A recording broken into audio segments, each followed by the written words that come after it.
देखिए chiral carbon आखिर कहते किसको है? पहली बात तो sp3 हाइब्रिड आइसो, सारी वैलेंसीज कंप्लीट हो, और सबसे अहम तरीन बात कि इसके अंदर हाइड्रोजन भी शामिल हो। अब देखो ये जो फार्मूला है ना हमारा अमाइनो एसिड का, C के साथ यहाँ डबल OH है, एक साइड पे इसके H है, एक साइड पे NH2 है, एक पे CH3 है, चारों अलग अलग हैं।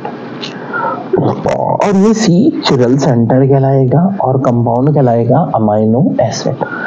अमाइनो एसिड की खास बात ये है कि देखो NH2 और C डबल OH यानी एसिड और बेस दोनों होते हैं। यहाँ देखो ये कहलाएगा lactic acid, C double OH अभी भी है, H भी है, CH3 भी है, सिर्फ NH2 की जगह OH आ गया तो कहलाएगा लैक्टिक एसिड। इसके बाद देखो स्टीरियोकेमिस्ट्री या ज्योमेट्रिकल आइसोमेरिज्म की जब हम बात करते हैं तो क्या चीज होती है? हाइड्रोकार्बन होते हैं जिसमें सेम मॉलिक्यूलर फार्मूला होता है, लेकिन क्या होता है ना स्पेटियल अरेंजमेंट डिफरेंट, यानी जो 3 डायमेंशनल ज्योमेट्री है। देखिए ज्योमेट्रिकल आइसोमेरिज्म 2 टाइप की होती है, एक कहलाती है सिस आइसोमेरिज्म, दूसरी कहलाती है ट्रांस आइसोमेरिज्म। सिस आइसोमेरिज्म में ये देखिए आसान सी तरकीब, आप सोच लो, वर्डिंग भूल जाओ, दोनों CH3 सीधे लगे, दोनों S सीधे लगे, C से सीधा, C से सिस। यहाँ देखो दोनों CH3 भी टेढ़े लगे, दोनों H भी टेढ़े लगे, T से टेढ़ा, T से ट्रांस, इस तरह याद रखो बस। और देखो IUPAC नियम अगर देंगे तो देखो यहाँ कितने कार्बन है, 1 2 3 4, इसमें भी 1 2 3 4।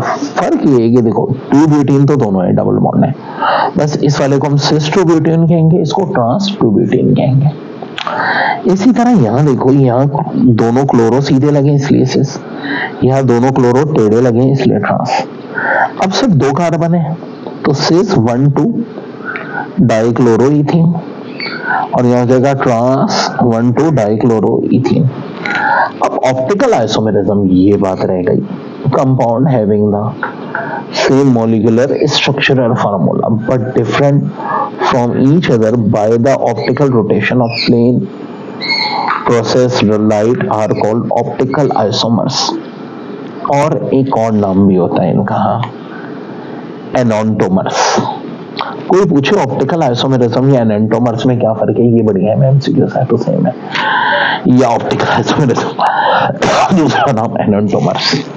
देखो मिरर इमेज देखो, ये C डबल OH, या H OH CH3, या H OH CH3, ठीक है दोनों में ही है ना, लेकिन फर्क है यहाँ H और OH इस साइड पे, CH3 है या H OH, ये चीज कहलाती है ऑप्टिकल आइसोमेरिज्म या एनोंटोमर्स।